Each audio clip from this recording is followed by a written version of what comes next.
सुवर्णनगर नाम के गांव में रागिनी अपनी 3 बेटियों के साथ रहती थी। उसकी बड़ी बेटी राधा 12 साल की, मझली बेटी मधु 9 साल की और सबसे छोटी बेटी मीना 6 साल की थी। रागिनी के घर के हालात कुछ अच्छे नहीं थे। वो अपनी बच्चियों का बड़े ही कठिनाइयों का सामना कर पालन पोषण कर रही थी। वो खुद भूखी रहकर अपनी बच्चियों को खाना खिलाती, जो काम मिले वो काम किया करती थी। एक दिन सुबह खाना बनाकर रागिनी काम पर जाने निकलती है तो वो अपनी बड़ी बेटी राधा से, राधा बेटा, अपनी दोनों बहनों का ख्याल रखना और खाना बना कर रखा है तो खाना खा लेना बेटा, और दरवाजा अच्छे से बंद कर लेना अंदर से। जब तक मैं घर ना आऊँ बाहर मत निकलना। हाँ माँ, आप चिंता मत करो, मैं सब अच्छे से संभालूंगी। अब रागिनी अपने लिए काम ढूंढने निकल पड़ती है। वो हर रोज जो काम मिले वो कर अपनी बच्चियों के लिए कुछ खाने के लिए लेकर आती थी।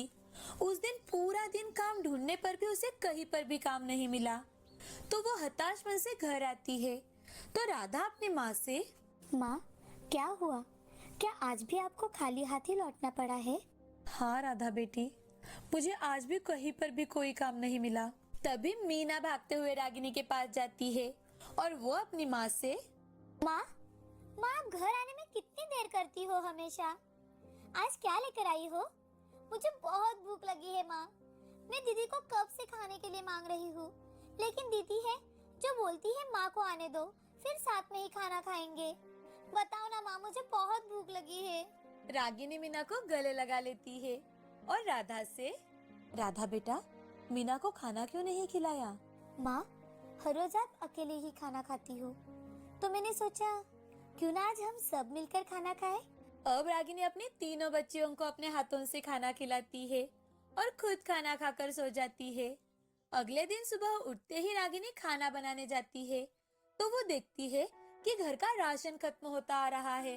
अब वो और ज्यादा मेहनत करने की ठान लेती है। घर से निकलते ही आज उसे मजदूरी का काम मिल जाता है। अब वो हर रोज वही काम करने वाली थी।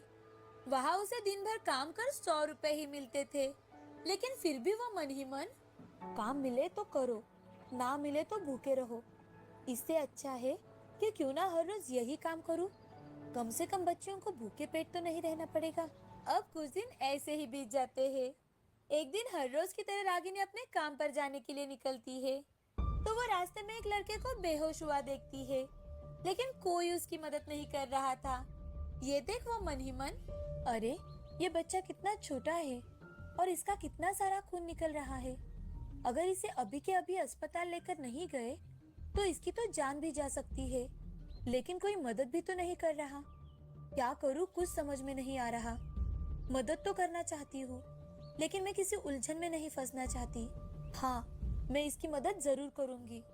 अब रागिनी उस बच्चे को अपनी गोद में उठा लेती है और भागते हुए कुछ ही दूरी पर एक जो अस्पताल था उसमें उसे ले जाती है और डॉक्टर से, डॉक्टर, डॉक्टर देखिए तो इस बच्चे को क्या हुआ है। प्लीज डॉक्टर, जल्दी चलिए डॉक्टर साहब। बहन जी, इस बच्चे का बहुत खून निकल रहा है और ये पुलिस केस है। जब तक यहाँ पुलिस नहीं आती और जांच पड़ताल नहीं करती तब तक हम कुछ नहीं कर सकते। नहीं डॉक्टर साहब, ये बच्चा बहुत देर से बाहर पड़ा हुआ था, इसका बहुत खून बह चुका है। प्लीज डॉक्टर साहब, इलाज होने के बाद तो जांच पड़ताल होती रहेगी, लेकिन इस बच्चे की जान बहुत कीमती है डॉक्टर साहब। अच्छा ये बताओ, कौन है ये और इसे क्या हुआ था? डॉक्टर साहब, मैं नहीं जानती कि ये कौन है और इसके साथ क्या हुआ है, लेकिन ये मुझे रास्ते में पड़ा दिखाई दिया तो मैं इसे लेकर यहाँ चली आई। डॉक्टर साहब, इसका जल्द से जल्द इलाज करवा दीजिए। रागिनी की बात सुनकर डॉक्टर उस बच्चे को इलाज के लिए लेकर जाते हैं और जब तक उस बच्चे को होश नहीं आता तब तक रागिनी अस्पताल में ही रुकती है। वो आज काम पर भी नहीं जा पाई थी तो आज उसे मजदूरी भी नहीं मिलने वाली थी।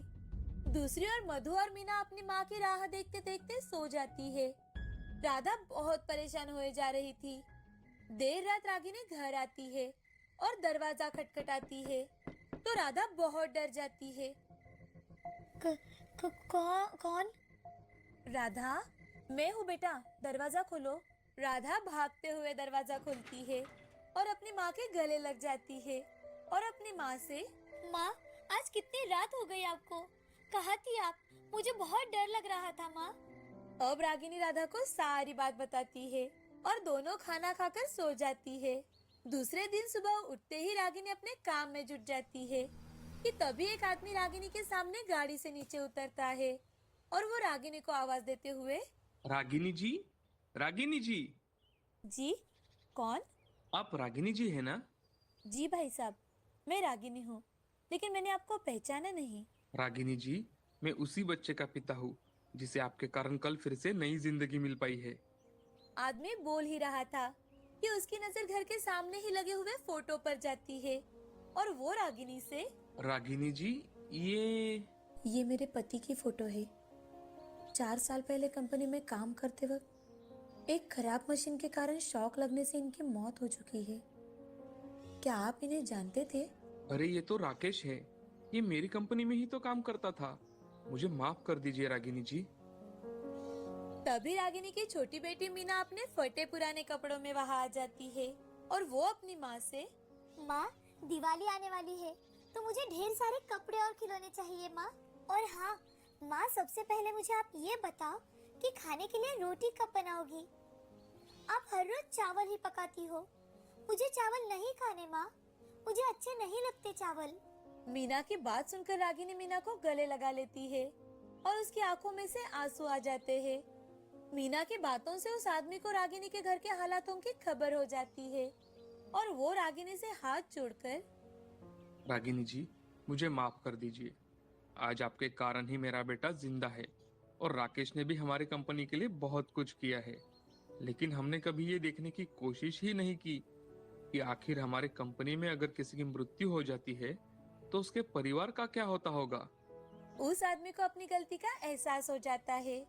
वो कंपनी का मालिक रागिनी को अपनी कंपनी में ही एक जॉब दिलाता है। साथ ही साथ कुछ पैसे एडवांस में भी रागिनी को दे देता है ताकि उस पर भूखे रहने की नौबत ना आ पाए।